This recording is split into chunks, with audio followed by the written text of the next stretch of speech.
Politik Indonesia disebut elitis lebih karena para pemain politik yang menganggap atau memposisikan dirinya pada posisi sebagai elite. Dalam teori politik dan sosiologi, elite adalah sekelompok kecil orang-orang berkuasa, misalnya oligarki, yang menguasai kekayaan atau kekuasaan politik dalam masyarakat.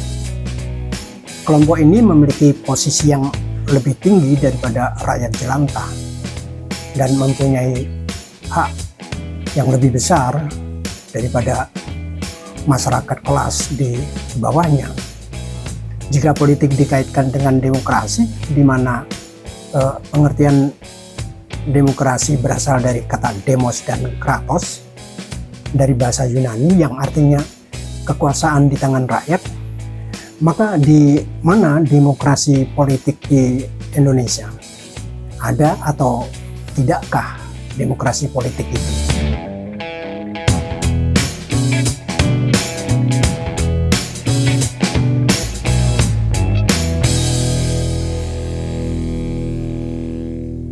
Saudara-saudara sebangsa dan setanah air, sedunia dan seakhirat, secapres ataupun bukan, jika beda jangan baper.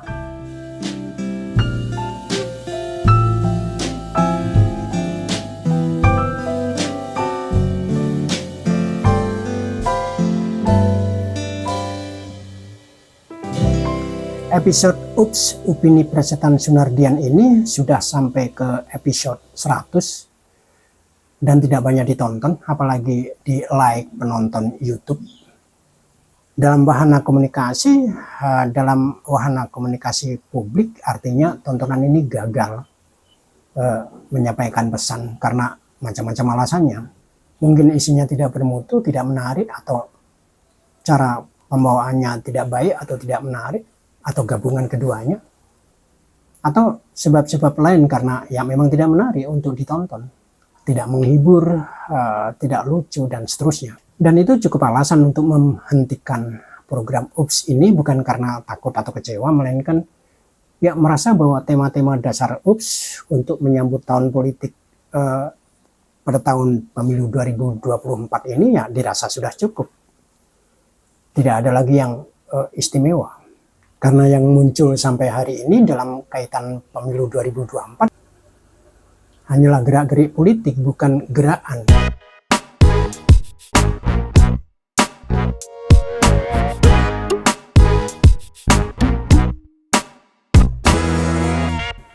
Gerak-gerik itu meskipun merupakan kata kerja, sesuatu yang bergerak, tapi bukan gerakan sebagai sesuatu yang dikonsepsikan dengan tujuan final dan substansial.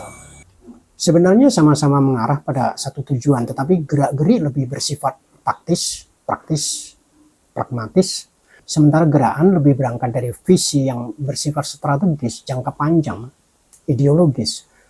Sementara kita tidak terlatih untuk meletakkan grand design sesuatu dengan arah yang panjang, karena di Indonesia ya bukan hanya ganti menteri, ganti kebijakan atau aturan, tetapi bahkan sampai ganti presiden pun bisa ganti arah bangsa dan negara ini.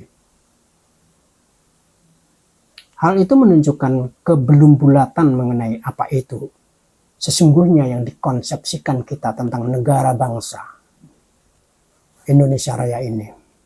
Kita lihat pada paradok koalisi yang menamakan koalisi perubahan, wacana politik yang dilemparkan membingungkan.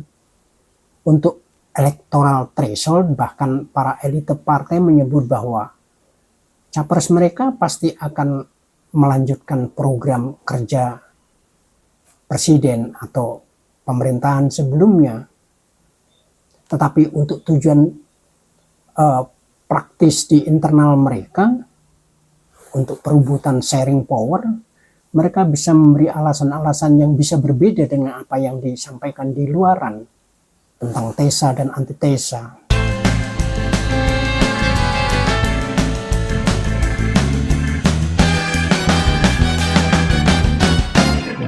Kritik beberapa tokoh yang mencapreskan atau mencawapreskan diri misalnya menunjukkan bagaimana ambisiusnya tokoh itu, tetapi kita sama sekali tidak punya gambaran wacana perubahan yang seperti apa yang disampaikan itu, konsepsinya, arahnya, caranya.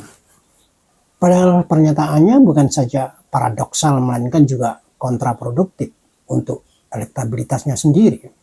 Partai-partai politik, khususnya para elitenya, tidak siap dalam kontestasi atau kompetisi karena perdebatan politik mereka ya tidak pernah konsepsional, tidak pernah beranjak jauh. Rakyat hanya diberikan citraan-citraan tentang mana lebih baik, tetapi bukan berdasarkan kajian yang mendalam. Yang lebih baik itu apanya? Semuanya berhenti pada tudingan, dugaan, gosip, bahkan hoax atau fitnah. Bukan pada persoalan-persoalan kebijakan politik, tetapi lebih pada citraan-citraan politik sebagai pribadi yang dimunculkan di situ. Kita tidak disodori data, hitungan-hitungannya, ini karena apa, mengakibatkan apa, bersebab apa, dan bagaimana hal itu diantisipasi, dan gambaran kedepannya seperti apa. Sama sekali kita tidak pernah mendengarnya.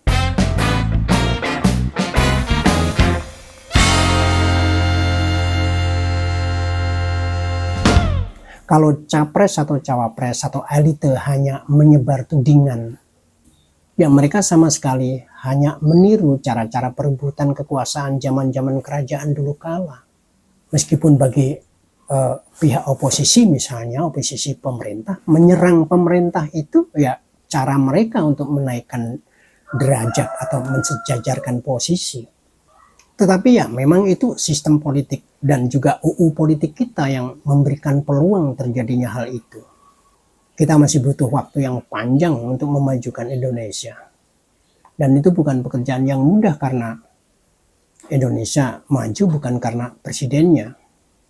Indonesia maju karena kesadaran masyarakatnya, terbangunnya suatu rakyat, suatu masyarakat yang berkesadaran, kesadaran politik, kesadaran hukum, kesadaran ekonomi, kesadaran pendidikan. Maka sesantinya ya rakyat kuat, negara kuat, dan itu butuh presiden yang mampu menjadi manajer, mengkonsolidasikan beragam kekuatan dan kelemahan yang ada dalam satu sinergitas, konektivitas, dan kolaborasi.